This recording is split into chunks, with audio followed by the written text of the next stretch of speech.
PillaTalksTaxes. He has been for over 45 years, and there isn't a human on the planet with more experience solving problems on behalf of taxpayers. And he wants to solve your problem, whether you know you have one or not. If you do have a tax problem, call the office or visit taxhelponline.com. And if you don't have a current tax problem, then your current tax problem is taxes themselves. So let's get into the policy issues of today. And actually, the press secretary announced a few, maybe an hour ago, priorities of the Trump tax plan. And let's just say it's not exactly bulldozing the IRS and burning the tax code, but is it good? Well, there's a couple of priorities. First of all, of course, is the renewal of the Tax Cuts and Jobs Act. So they want to get that done, and they need to get that done because the Tax Cuts and Jobs Act expires at the end of 2025. And if it's allowed to expire, Josh, they're going to be across-the-board tax increases for middle-income Americans. Now, contrary to the leftist claims that the Tax Cuts and Jobs Act was tax cuts for the rich, that is demonstrably false. The core of the tax cuts, the reduction in liability that came under the Tax Cuts and Jobs Act, falls in the income brackets between about $75,000 a year and up to about $200,000 a year. That, of course, is the core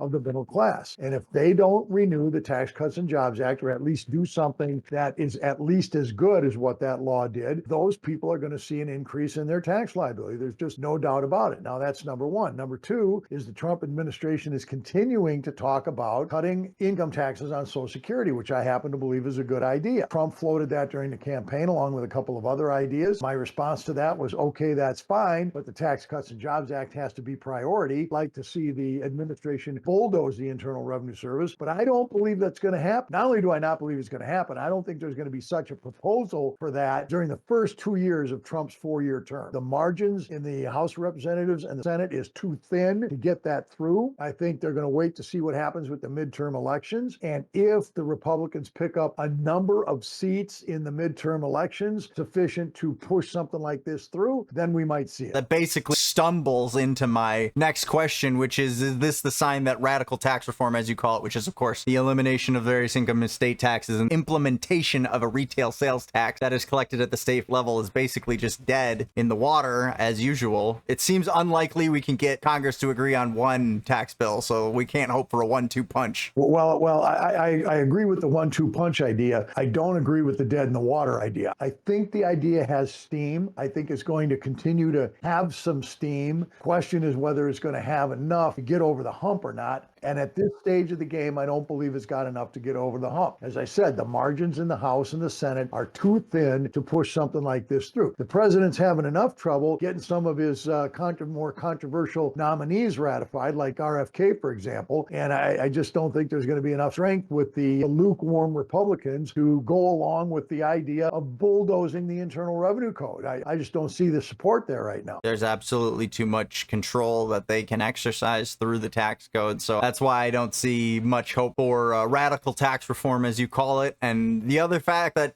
they have to do something about the Tax Cuts and Jobs Act. So why would they not just focus on, version 2 of that and push that through? They're going to take their win and focus on other things. Yeah, that's exactly right. They've got to take this a step at a time, which historically I have not been in favor of. I'm certainly not in favor of phasing out the current Internal Revenue Code, phasing in some alternative, whether it's a sales tax or some other scheme. Because if you try to phase out the income tax while you phase in a sales tax, you're going to have to deal with both of them. Yeah. You end up with both of them. We certainly don't want both of them. Definitely don't want more taxes. I would prefer where you just kind of cut one and give us 4 years where there's no taxes whatsoever. How about that? I don't know how that works when you've got $6.5 trillion worth of $6.7 trillion worth of federal spending. There's no way that we're going to survive. What we could survive, Josh, is 4 years without federal spending. I don't see that happening either. If for no other reason, how are they going to supplement Social Security payments? Unfeasible. Another one of the items in the priority list here is a SALT cap, which is just kind of proof that the blue states tax too much. I don't have a question there. I just wanted to say that. Exactly right. It is proof that the blue states tax too much. And this is the irony of the SALT cap. When that was put into effect back in 1998, the governors and the leftist state legislators in the blue states went apoplectic. They were absolutely insane about the idea that their tax burdens on their high income earners would not be fully tax deductible at the federal level. And how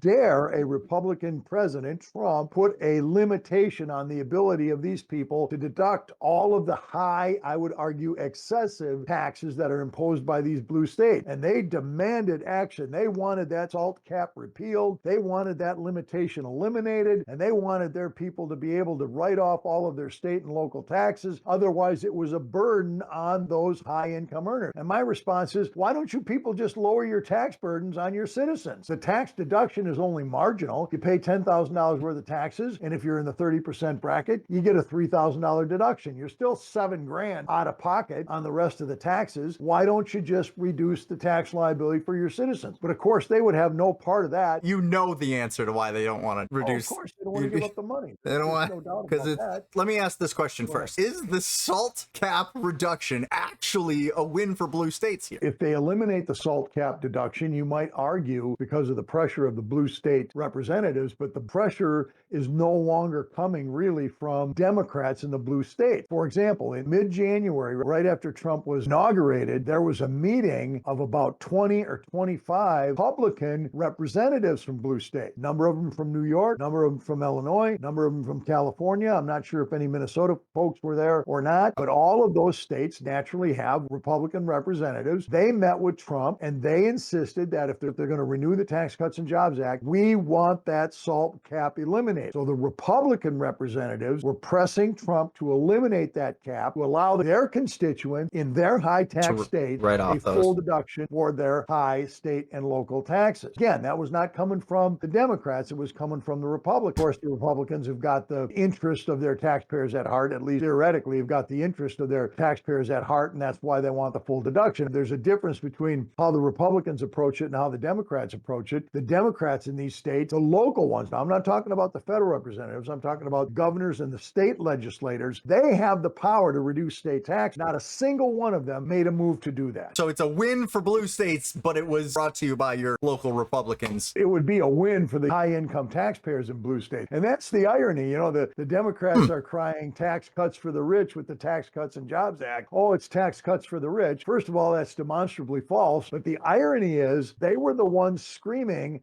about the SALT limitation. And it is a documented fact, Joshua, that 97% of the benefits of full deductibility for state and local taxes falls to higher income earners. Low income earners don't have to worry about it because they're not paying that much money taxes anyway, certainly not above the cap. It's the high income earners that pay state and local taxes above the cap. They're the ones that benefit if the SALT cap limitation is removed. And so that by definition is tax cuts for the rich, but all the blue state Democrats are in favor of it. The blue states want a SALT cap reduction for their high income people so that they don't leave the state so that they can continue to tax them. That's the only part of the Tax Cuts and Jobs Act that is actually a tax cut for the rich, and that's the part that the blue states want. That's the part they object to, and you put your finger exactly on the reason. Their high income earners are leaving their states, they're fleeing California, fleeing New York, fleeing Minnesota. There was a study done by the Public Policy Research Institute, Center of the American Experiment, that was released last summer that shows a significant outflow in high-income earners leaving the state of Minnesota. Significant outflow. And this is true in all the high-tax states. We see it in New Jersey, we see it in Massachusetts, New York,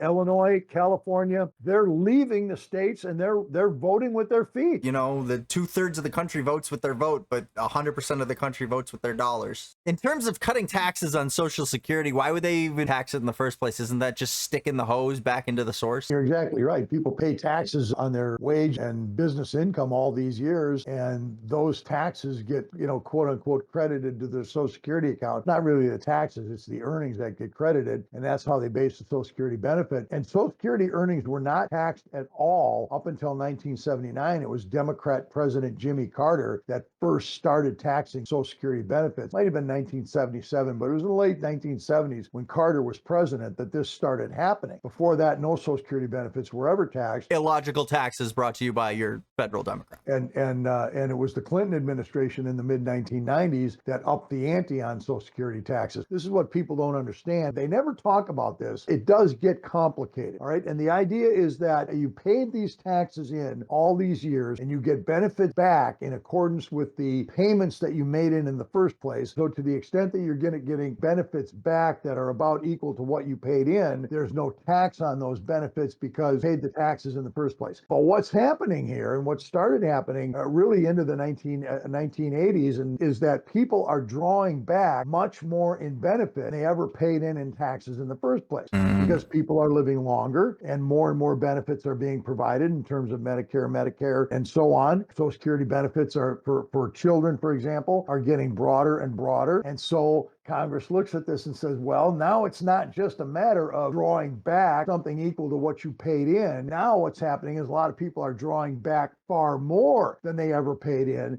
And so that's where the concept of the tax comes in. Well, it just highlights the, first of all, stupidity of the Ponzi pyramid scheme that is Social Security, and also the absolute ridiculousness of this idea that most people believe that you actually are paying into some kind of federal bank account that you get to draw from. Both concepts are absurd. The Social Security system is actuarially unsound. There's no question about that. Social Security system started in the mid to late 1930s. There was, roughly 35 to 36 people paying into the system for every person paying out. And so you had this lopsided incoming stream of revenue compared to the outgoing stream of revenue. And so, okay, that was fine. But now we move forward into the 1950s and the numbers were turning the other way. By the 1980s, late 1980s into the early 1990s, seeing 12 and 15 people paying in for every person drawing out. All right, so those numbers are tipping the wrong way. Now here we are in the 21st century, and you've got maybe a half a dozen people paying in for every one person drawing out. Actuarially, it's not sound, it's not supportable, and so you've got to do something to revise that system. And that maybe that's something we can talk about in the future, but it's actuarially unsound, no doubt about that. As if those ratios weren't bad enough, and if they're bad, it would be one thing if Congress never got their greedy mitts on the money. If it was actually put into a Social Security fund from the beginning and there was 32 people paying in and now there's this massive fund that they built up over the years. No, they took the money and they spent it. There's no money. Well, yeah, that's exactly right, because and that's the way it was set up from the start. People think you mentioned this a second ago. People think they've got a bank account in Washington with their name on it with all their Social Security money that's tucked safely away and cared for very lovingly by the federal government. That money never was there.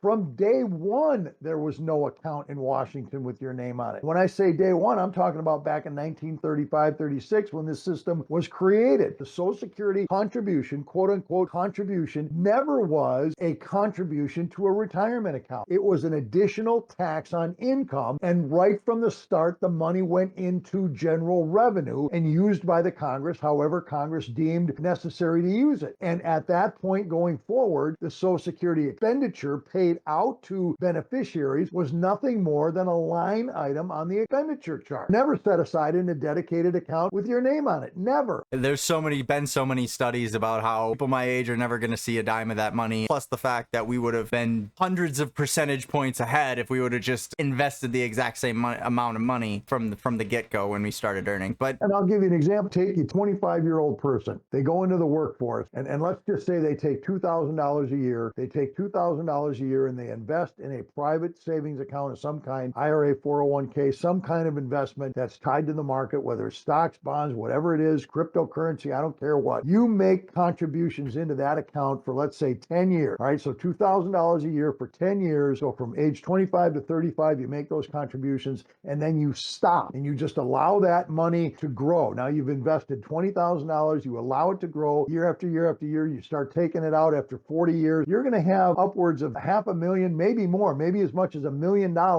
over time. Compare that with your Social Security contribution. Now you're paying, let's say $3,000 a year or $3,500 a year you're paying into Social Security, and you're not paying in for 10 years and stop it. You're paying year after year after year after year. And by the time you get to retirement age, which, depending on your birth date is 67, 68, 69 years of age, you paid in far more money than you did under the private retirement plan. And the thing is, Josh, you have no asset. For example, with the private investment, let's say your account's worth $500,000 and you retire at age 65, and at age age 66 you die. That asset remains intact and it is available for your family. Your kids or your grandkids or whatever can inherit that money. You do the same thing with Social Security. You pay in 3 or 4 or 5 times more money to the Social Security system. You retire at age 65. You die at age 66. You got nothing. Your family doesn't inherit a dime. No asset with your name on it. After all those years of paying in Social Security, you die at age 65.